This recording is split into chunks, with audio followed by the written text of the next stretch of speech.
What's going on my fantasy football fans? Welcome to the Blown Coverage Fantasy Football Podcast. I'm the one and only Waiver Wire Queen. That's right, y'all.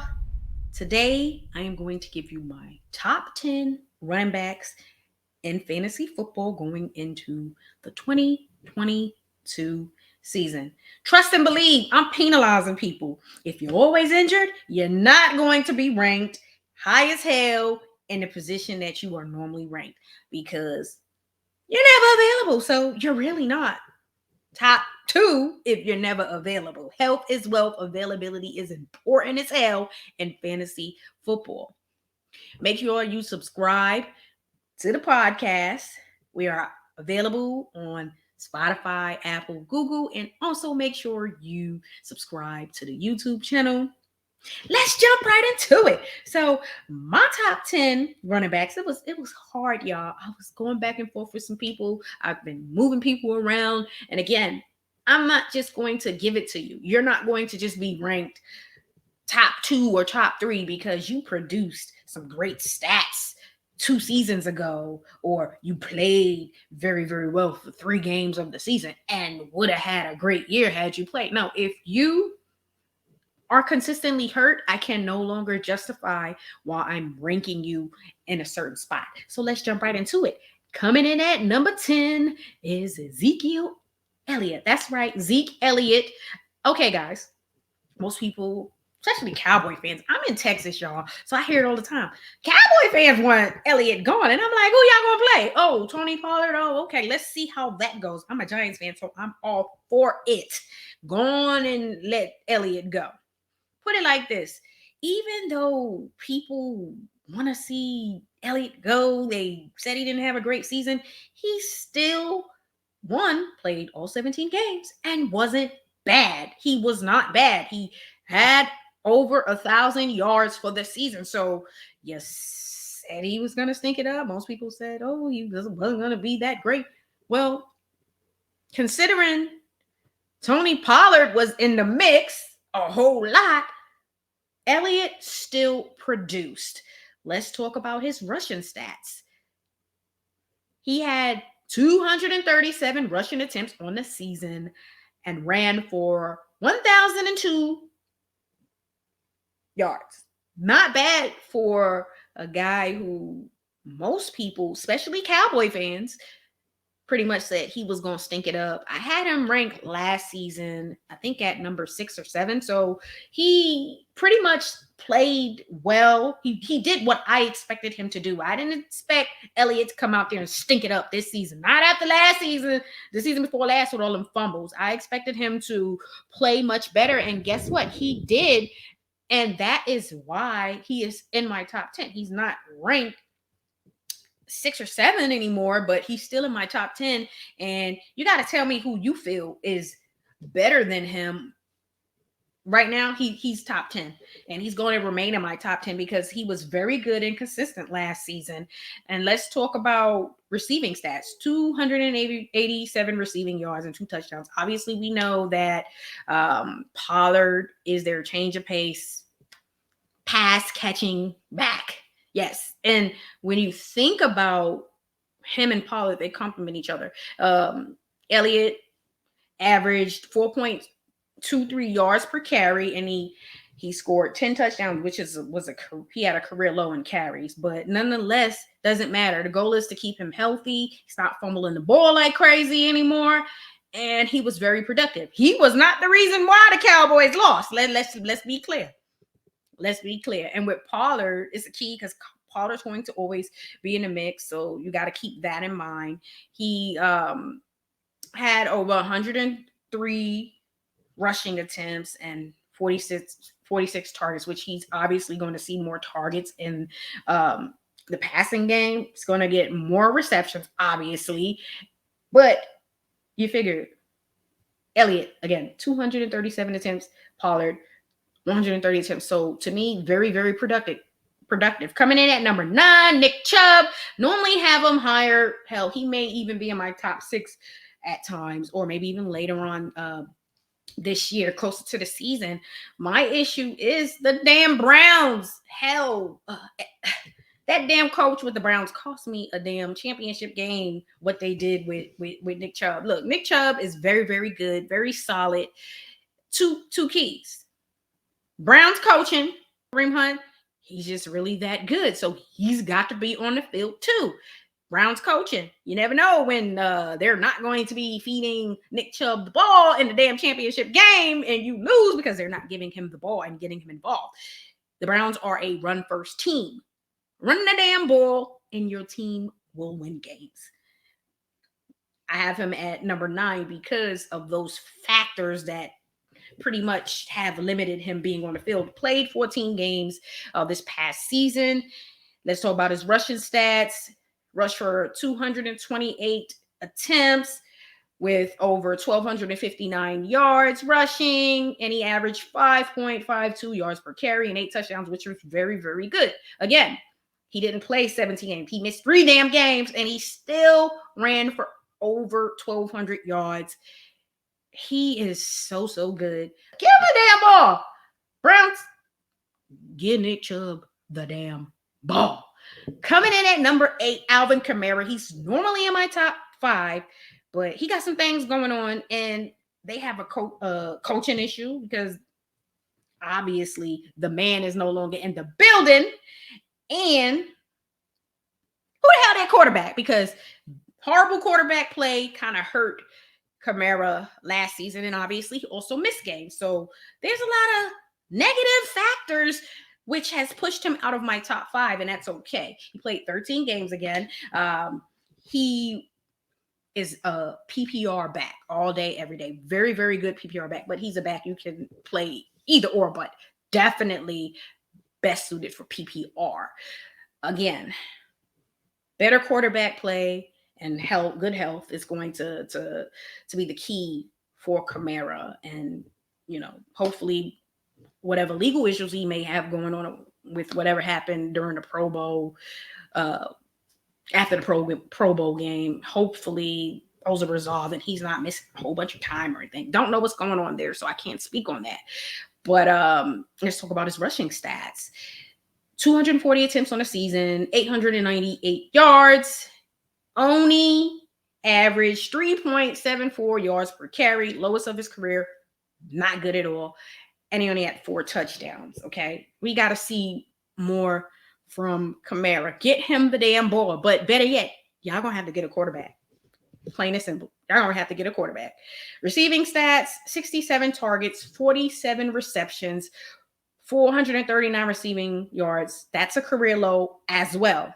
Unacceptable when you have a dynamic back like Kamara who can catch the ball, pretty much be a damn wide receiver when he has that ball in his hands. They're going to have to figure that out. That is unacceptable. Cannot happen. And he had 5 receiving touchdowns. Again, Saints need a quarterback. Saints need a quarterback. Get a quarterback. That's one of the biggest factors. Coming in at number 7, Joe Mixon, one of my favorite running backs. Everybody talked so much trash about Joe Mixon going into the season last year, saying that, the Bengals offensive line isn't really good. He's not going to produce. But when you look at his stats overall throughout his career, he has still been solid, regardless of whether Andy Dalton was not that great or the offensive line was not that great. Joe Mixon produced, which is why I said he was going to have a good season. And what did he do? He had a great season. Finished top 5 in both standard and PPR. And he's definitely top 10. And they're just going to build on that with Cincinnati. They're going to build on it. You have them coming off of a Super Bowl appearance, although they didn't win. They have nothing to be upset about. They shouldn't be ashamed. They play very well. They exceeded their expectations and everyone else's expectations. And now you build on that.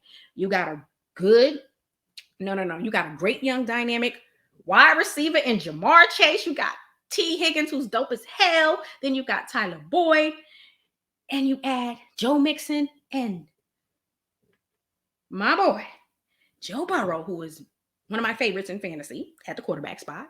Just a really good young quarterback. You have a really good explosive offense.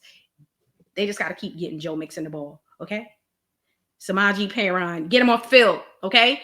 In situations where it's on the line, the game is on the line, You have Joe Mixon in the game, not Samaje Perine. Okay, no, coach gonna have to get it right. But nonetheless, I am just happy as hell that Mixon was able to play most of the season and he was healthy for the most part and played very well.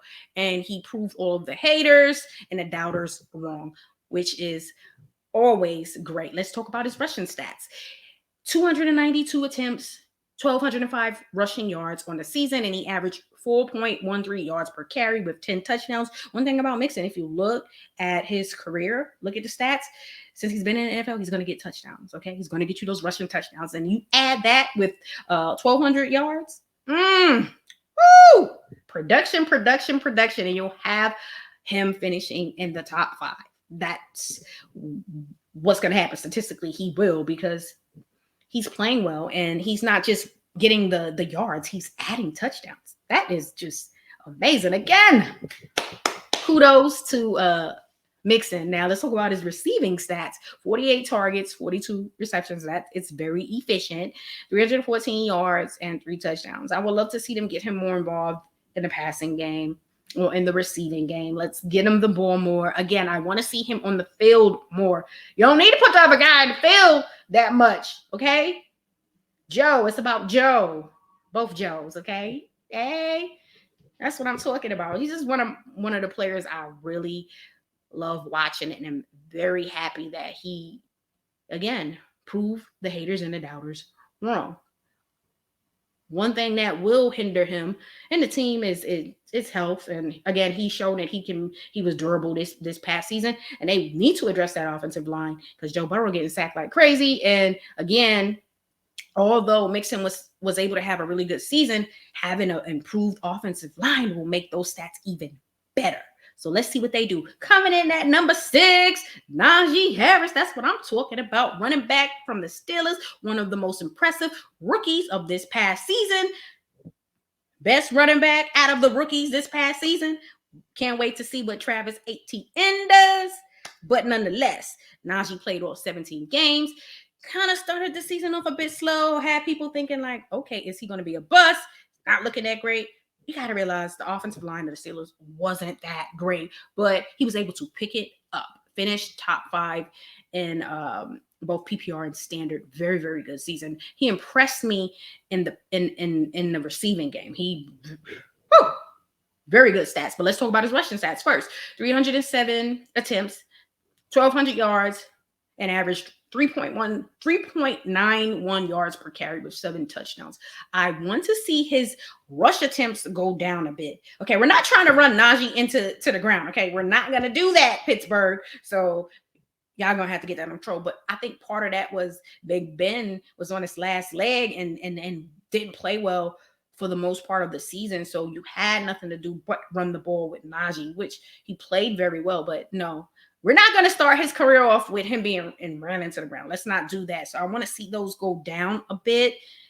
And hopefully that will occur when they identify a quarterback. Hopefully it's a good quarterback. Because if this is a bad quarterback, if it's going to be Mason Rudolph, Najee going to be running for 500 attempts, y'all. They better fix that because I don't want to see the young man be run into the ground. But let's talk about his receiving stats. 94 targets, which is very, very good. 74 receptions. That's efficient, okay?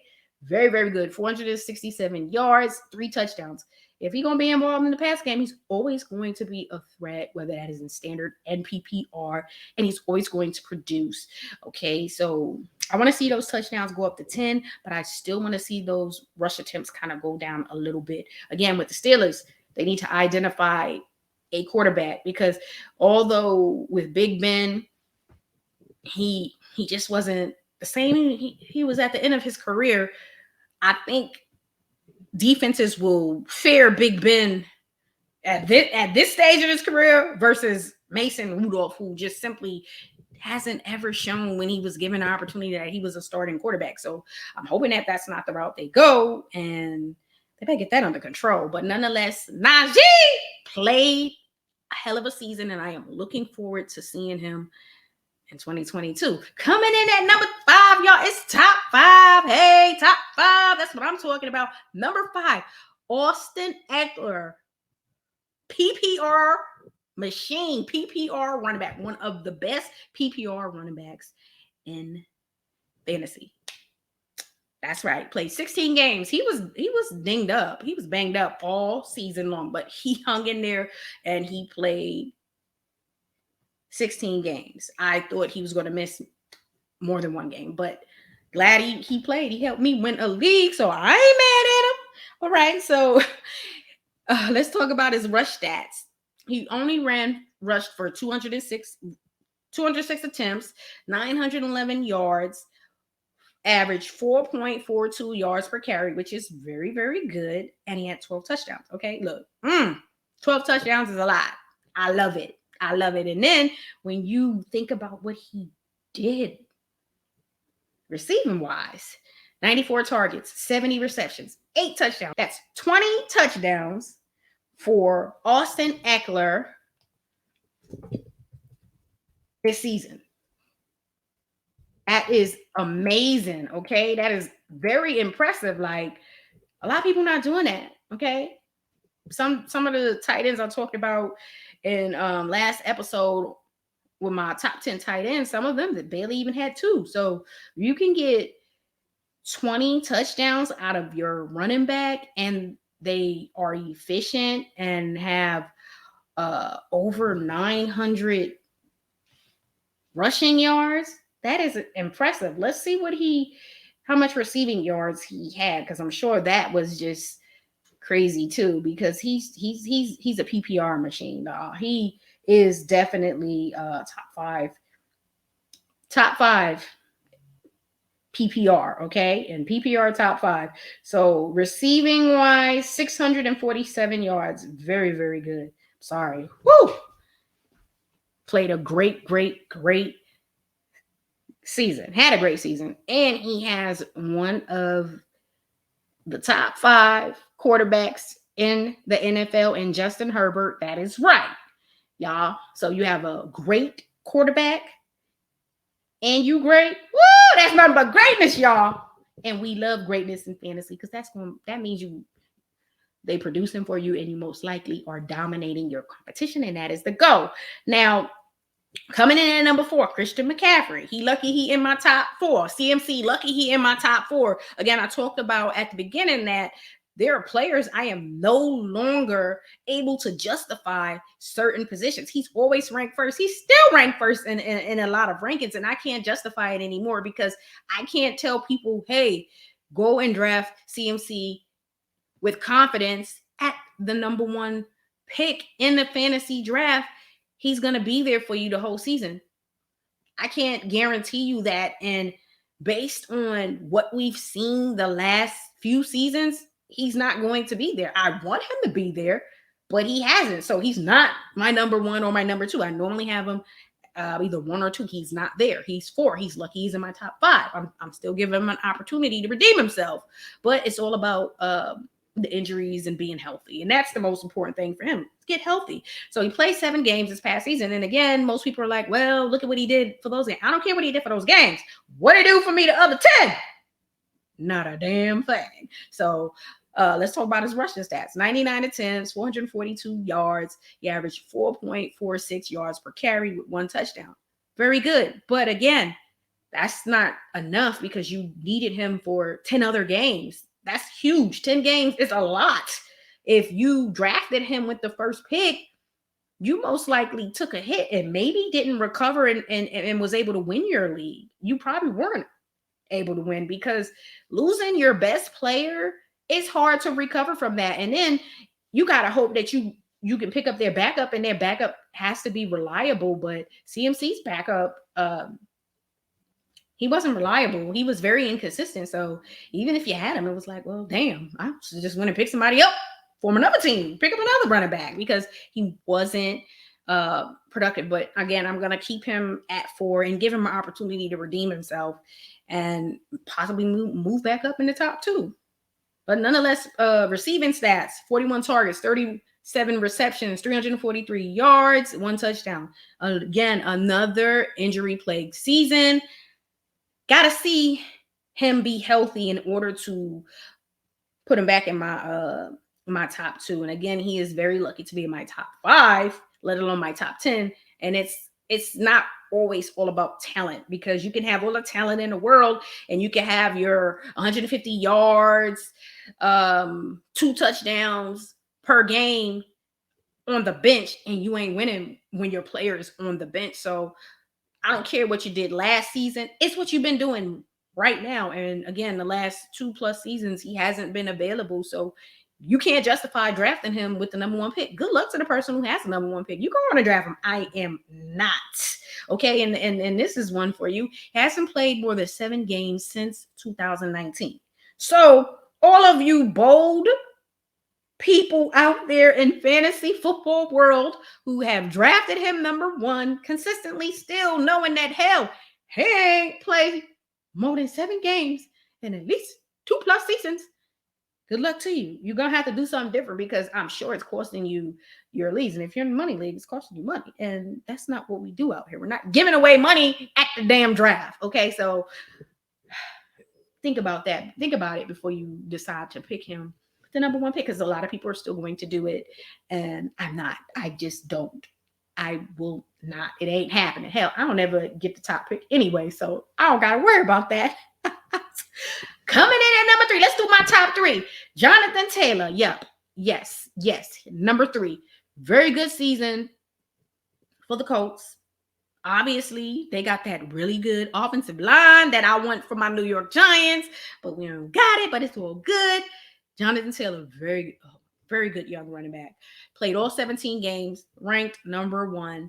Now, I'm going to say this.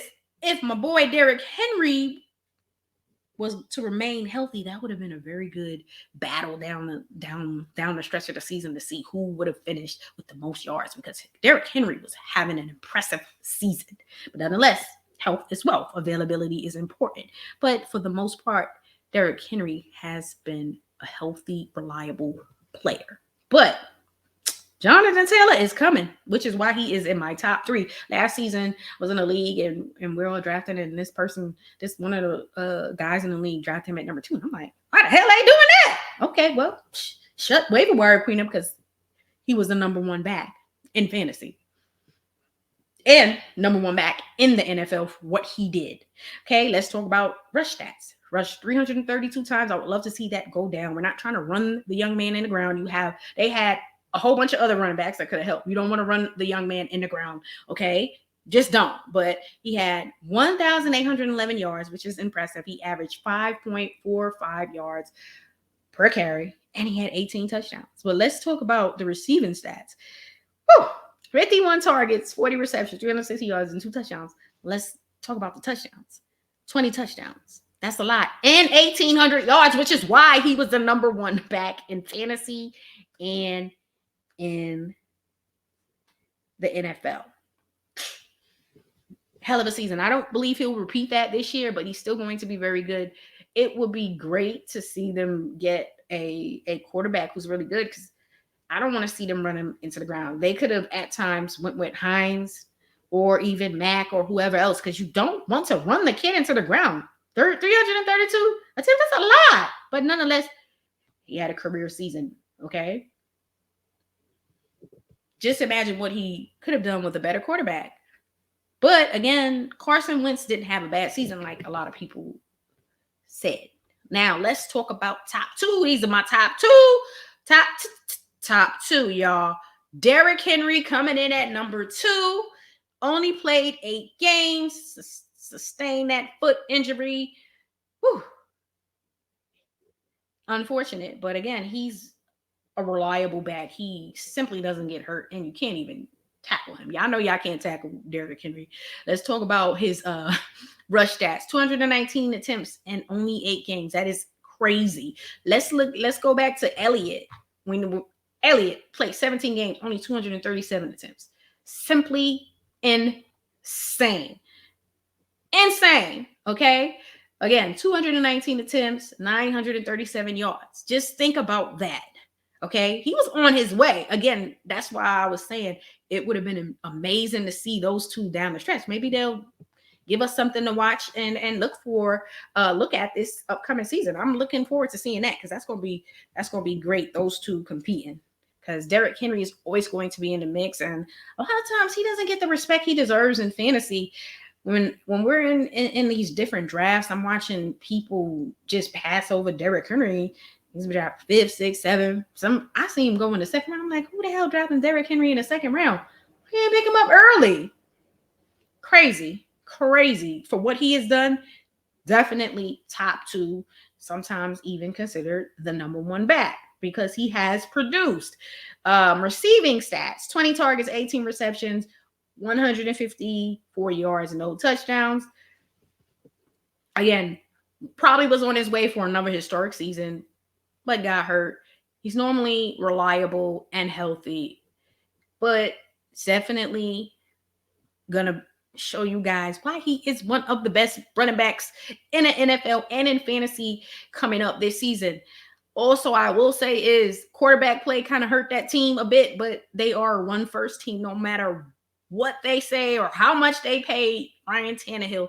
The Titans are still a run-first team, and they go as Derrick Henry goes. And you see he came back. I just don't think he was the same. Probably should have just sat the rest of the season out, and they got bumped. He didn't look like Derrick Henry, and Tannehill couldn't carry the load. Coming in at number 1, let me tell you who it is. Had to mention his name. One of the top running backs in the game, Dalvin Cook, running back with the Vikings. Yes, he's still my number 1 ranked running back. Played 13 games. The biggest issue with him, he doesn't play a full season. And again, still very impressive. So he only played 13 games. Rush stats, let's talk about his rush stats. 249 attempts, 1,159 rushing yards. He averaged 4.65 yards per carry, 6 touchdowns. Receiving stats, let's discuss. 49 targets, 34 recs, 224 yards, no TDs. I'll be honest with you, stats are starting to go down, but again, health is wealth. He's probably not going to ever play a full season because he's always getting hurt, which is surprising why I got him as number 1. But he still, to me, is the number 1 running back in fantasy. It's normally between him and CMC and Henry. For me right now, I'm going to go with Dalvin Cook. Later on, it's probably going to be Henry. But nonetheless, right now, it's Dalvin Cook. Again, quarterback play, very inconsistent. And once you are behind by a lot, then your running backs may not even be useful anymore. So they got to get that quarterback situation corrected. Even though Kirk Cousins' stats may look good, sometimes when you really are watching the games, he doesn't pick it up until the damn fourth quarter. By then it's over. You can't do that all the time. And so some of that to me hurts Cook's production.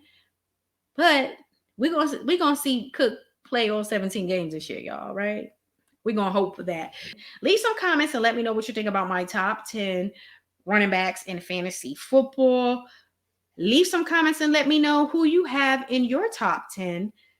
Also, make sure you check out the videos we released on the top 10 quarterbacks in fantasy and also the top 10 tight ends in fantasy as well. Especially if you're in a 2 tight end league, you definitely need to check out that episode because you really need to know which tight ends you should be targeting and which tight ends you need to move on from. Make sure you subscribe to the YouTube channel. And if you enjoy listening to the podcast, we are on Spotify, Apple, and Google, and everywhere else because we are out here in these fantasy football streets. Y'all have a great evening. Peace.